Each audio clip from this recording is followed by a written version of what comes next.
Profesor Luis Valdivia Ornelas, quien forma parte del Departamento de Ordenamiento Territorial de la Universidad de Guadalajara, para platicar sobre un tema crítico aquí en el área metropolitana de Guadalajara, las lluvias que ya están en puerta y las inundaciones. Maestro Luis Valdivia, bienvenido. Muchas gracias por atender esta invitación. Gracias, Violeta. Buenas noches, Violeta. Bienvenido. Gracias. Encantadas de tenerle con nosotras. Me gustaría comenzar, maestro, preguntándole, ya están las lluvias muy cerca, sabemos que todavía el temporal no inicia, estamos todavía pues con algunas lluvias aisladas, según lo que nos han comentado los especialistas, usted ya me especificará, pero ¿qué tan lista está el área metropolitana de Guadalajara en materia pues de mantenimiento, de lo que se puede hacer, sobre todo de ordenamiento también del territorio para tener a salvo a las personas que por lo general suelen estar en zonas de riesgo ante pues las inminentes lluvias y sobre todo las inundaciones en las zonas que ya sabemos que son problemáticas, ¿no? La zona de la cuenca del Ahogado, el arroyo seco, etcétera, es decir, una serie de causas que ya conocemos. ¿Qué tan lista está la ciudad de frente ya a la temporada de lluvias? Generalmente lo que pasa es que la autoridad año con año lo único que hace es la limpieza de canales, que sí llega a haber problemas porque se obturan por la basura, los escombros que tiran, y la limpieza de las bocas de tormenta. Digamos, es lo que generalmente hace la autoridad para tratar de tener una mínima capacidad de poder conducir pues toda esta agua que se ha estado generando debido al proceso de urbanización, pero desafortunadamente estas acciones pues no ayudan ni siquiera a mitigar un 10% de las inundaciones que tenemos en el área metropolitana, porque el problema está asociado a otras condiciones, a otros factores. Son otros factores los que están ocasionando el problema de las inundaciones. Platíquenos cuáles son estos factores más preocupantes y sobre todo pues más de fondo, ¿no? Básicamente el de fondo es que la ciudad creció y al crecer alteró, modificó y transformó sus condiciones naturales, particularmente desaparecieron arroyos importantes, algunos de ellos se entubaron y el crecimiento urbano modificó las condiciones del ciclo del agua, es decir, llueve y con el crecimiento urbano y la impermeabilización, los pavimentos, el concreto, las casas, los centros comerciales, pues se infiltra poco y escurre mucho. Y entonces ante la pérdida de los cauces y la presencia de un sistema de colectores muy antiguo, pues quedó rebasada la capacidad de conducción. Entonces una buena parte del agua que llueve, que se precipita, empieza a escurrir por la superficie, por las calles, y esto los convierte en un factor peligroso para la población. Y justamente, maestro, lo que hemos visto en los últimos años aquí en el área metropolitana de Guadalajara es que cada año se incrementan pues los desastres asociados a las lluvias aquí en la ciudad y sobre todo los fallecimientos, es decir, cada vez hay más personas que fallecen lamentablemente porque sus autos fueron arrastrados, porque se ahogaron, incluso las encuentran kilómetros adelante en diferentes arroyos. ¿Por qué es más peligrosa la ciudad en temporada de lluvias y qué se puede hacer sobre todo para frenar y para que no tengamos que arriesgar la vida en esta temporada? Nosotros llevamos un monitoreo de las inundaciones desde hace muchos años en el Departamento de Geografía y con esfuerzo hemos tratado de construir un mapa que le llamamos Mapa Integral de Inundaciones, donde se plasme toda la información que está vinculada con las variables que están involucradas en las inundaciones. Entonces, en este monitoreo que hemos hecho desde hace 20 años hemos encontrado que han aumentado las superficies inundables, ha aumentado la frecuencia de la inundación, ha aumentado el tirante de la inundación y algo muy importante que la autoridad parece ser que todavía no ha entendido, ha aumentado la velocidad de la inundación y eso la vuelve más peligrosa. Y la velocidad de la inundación junto con la profundidad de la inundación están vinculadas con varios de los problemas y de las muertes que se han presentado en los últimos años en el área metropolitana. Y esto tiene que ver con que el agua tiene más capacidad de poder arrastrar personas, que hemos visto en imágenes, arrastra motociclistas, incluso llegan a arrastrar vehículos, automóviles.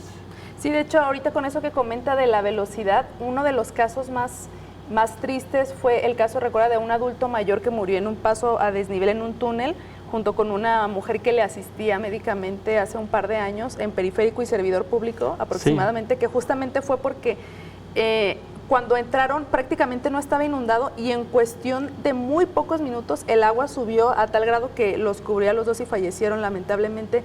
¿Qué se podría hacer en estos casos que de un momento a otro tenemos inundaciones peligrosísimas donde está en riesgo la vida. Se tienen ya que comenzar a tomar medidas como cerrar anticipadamente este tipo de zonas que ya sabemos que son peligrosas. Sí, lo que pasa es que hay un desorden en el comportamiento del agua que escurre por las calles, que no debería de escurrir por las calles en el volumen y la cantidad y la velocidad que estamos observando en el área metropolitana.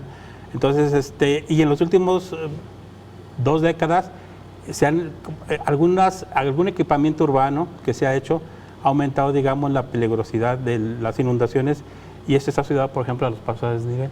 Aunque los pasos a desnivel ya era un problema serio, ya en la década de los 70 nosotros tenemos documentado la muerte de personas en el paso a desnivel de Washington y Héroes de Nacosari. Ya en los 70 había problemas en los pasos a desnivel, pero con el incremento de los pasos a desnivel, el incremento de la población, el incremento de los automóviles y el incremento de los caudales, ya muchas zonas se han vuelto muy vulnerables.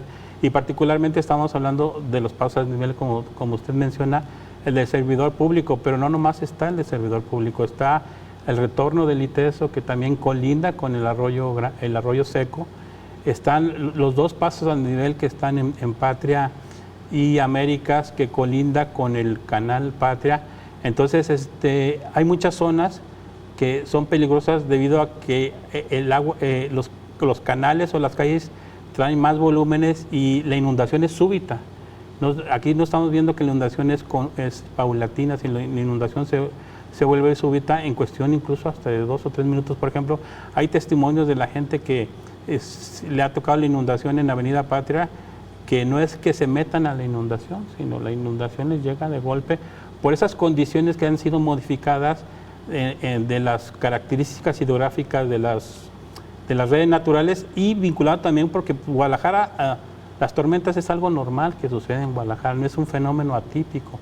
Entonces, ante tormentas tan intensas que se presentan de manera natural, ante las transformaciones que se han hecho en la ciudad, ante la falta de cauces, ante colectores insuficientes, pues el agua las calles están tomando el papel que debían de tener los canales y los colectores y los ríos, pues.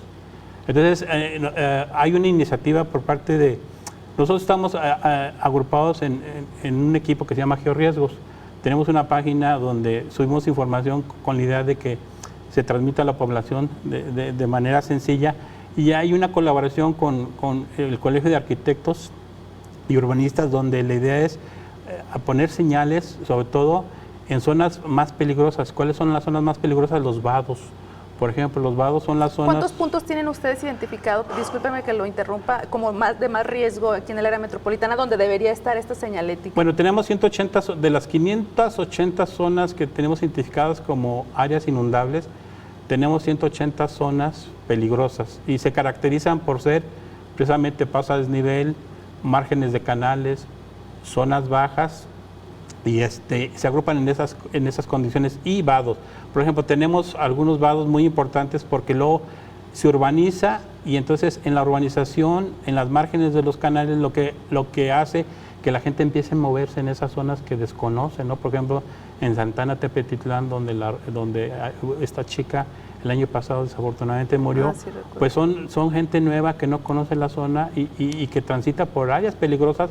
Y esas áreas que son muy peligrosas son, por ejemplo, el canal Garabatos, porque ese canal Garabatos cada vez trae más caudal, porque hay una urbanización muy importante en la parte alta que colinda con la Primavera, que es la parte final de la avenida Mariano Otero. Entonces, se han identificado ya más o menos 14 canales importantes. Hay otros canales más pequeños, pero hay 14 canales importantes que la mayor parte de estos se desbordan, y sí la autoridad debería tener una acción específica para poder informar a la población, porque hay una parte muy importante que la autoridad tiene que hacer, es informar a la población acerca de cómo actuar ante una eventualidad que nos va a tocar probablemente durante el temporal de lluvias, porque tenemos una gran cantidad de inundaciones y coinciden muchas de estas inundaciones en el periodo en que la gente se mueve mucho. Que sale de trabajar, Que sale ¿no? de trabajar, que es entre 4 de la tarde y 10 de la noche más o menos, que la incidencia mayor de las tormentas se presenta, como el 60% de las tormentas de un temporal más o menos se presentan durante ese periodo, que coincide con el movimiento intenso de la población, y eso hace que la gente quede más expuesta a sufrir algún percance. Entonces se necesita una política precisa y muy puntual de protección civil. Que todavía no hay, ¿no? En ese hay intentos, ha habido intentos, pero son intentos como muy aislados, muy tímidos, y eso sí, esa política de protección civil debe partir del conocimiento técnico del fenómeno, porque generalmente la autoridad siempre ha tratado, a lo largo de todas estas décadas, siempre ha tratado de minimizar el problema y los problemas no se resuelven minimizándolos, no se resuelve entendiéndolos, comprendiéndolos y eso permite establecer estrategias para mitigar a corto, pues no tanto a cortos, a mediano y a largo plazo, porque es un problema ya generalizado, muy complejo y que cada vez va a ser más difícil que empiece a haber políticas que puedan ayudar a disminuir la intensidad del problema. Claro. Maestro, ¿y qué han visto con las autoridades sobre esta iniciativa que tienen ustedes de colocar señalética? Vimos una señalética amarilla que ustedes proponían que tenía que ver con cuidado, aquí hay inundaciones, una zona crítica de inundaciones, justamente para que gente que no conoce la zona, sobre todo ellos, estén alerta, ¿no? Y tengan cuidado en caso de una crecida de agua.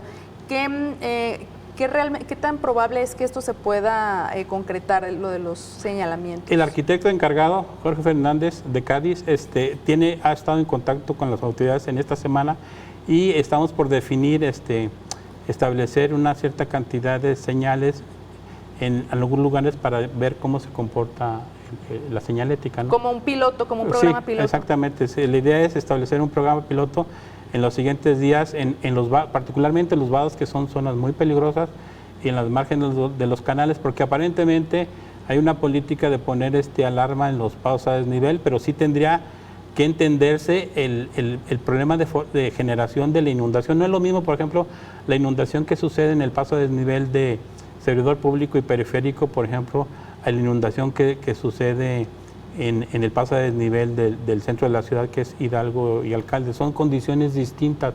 Entonces la autoridad lo primero que tendría que hacer es entender cómo se mueve el agua en el entorno de los sitios, para poder establecer estrategias incluso de mitigación, pero parece ser que también ese es un conocimiento que no tiene la autoridad de que tienen que identificarse exactamente cómo se mueve el agua en los entornos de los sitios inundables para poder establecer las estrategias y señalética que ayude a que la gente no quede expuesta ante estas eventualidades que desafortunadamente pues van a ser constantes, son constantes y desafortunadamente nosotros consideramos que se van a incrementar en los próximos años debido al crecimiento urbano que se está dando, particularmente en la última década en las partes altas de las cuencas, que son las zonas donde se genera la mayor cantidad de escorrentía. Incluso pensamos que se va a acentuar el problema, ya se está acentuando el problema, por ejemplo, en San Agustín, porque está urbanizándose las lomas de San Agustín. En Santa Anita ha habido una acción de mitigación, pero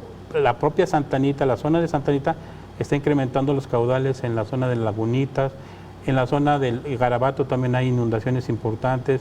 En el Nisticuil hemos visto en los últimos años que se ha incrementado el caudal en la zona de periférico y en la lateral de periférico y bueno, lo que era el antiguo camino, la carretera a Tezistán. Entonces hemos visto ahora que las urbanizaciones, las partes altas, están incrementando los caudales en las partes medias y en las partes bajas de la ciudad. Maestro, lamentablemente se nos termina el tiempo, pero me gustaría que le comentara a nuestra audiencia dónde puede estar al tanto ahora que ya van a comenzar las lluvias, justamente para prevenir en sus trayectos, que sepa si viene una tormenta y sobre todo que pueda, pues para que pueda tomar decisiones con tiempo y prevenir alguna situación de riesgo. ¿Dónde puede informarse sobre las condiciones atmosféricas y prever una situación así? Bueno, los investigadores del Instituto de Astronomía, de hecho, nosotros tenemos una colaboración que queremos que se institucionalice, porque ellos tienen muy buena información y están monitoreando en tiempo real la formación de tormentas, y eso nos permite por lo menos tener 1 hora, 2 horas de tiempo para que la gente sepa que viene una tormenta y tomar entonces las medidas pertinentes. Entonces, que se informe en la página del Instituto de Astronomía y Meteorología de la Universidad de Guadalajara. Ellos constantemente están monitoreando las tormentas. Nosotros tenemos la página de georriesgos, donde estamos, de acuerdo con nuestro esfuerzo, estamos haciendo mapas que le permite y hacer infografías sencillas para que la población se acerque a la información, la conozca, qué es lo que está pasando en la ciudad con respecto a las inundaciones y entienda de mejor manera en la ciudad donde vive. Entonces sería, digamos, las dos fuentes que en este momento se me ocurren que pueda la gente consultar. Fuentes confiables, sin duda. Y claro, confiables. Maestro, muchísimas gracias, un gusto tenerle aquí. A ti, Violeta, y a Belén, muy amable. Gracias a usted. Vamos a una breve pausa y volvemos con más información.